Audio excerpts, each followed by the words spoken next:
গতকালে নিজের চোখে দেখা কথা বলি, গতকাল নিজের চোখে আমি দেখেছি যা, এক চোখের এক পলকে যা দেখেছি, এক পলকে। এই যে এবার তাকালাম এতটুকু।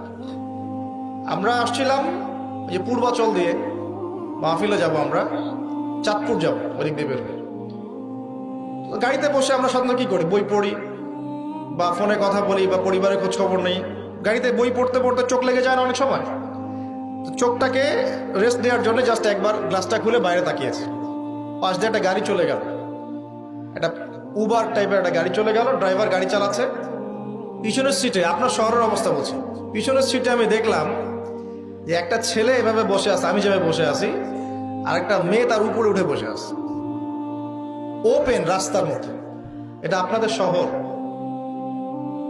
আমি যে বলি যে কিয়ামতের যত সায়েন্সগুলো আছে, নিদর্শনগুলো, সেগুলো মোটামুটি প্রকাশ পেয়ে গেছে সব শহরগুলোতে, আপনারা তো বিশ্বাস করতে চান না।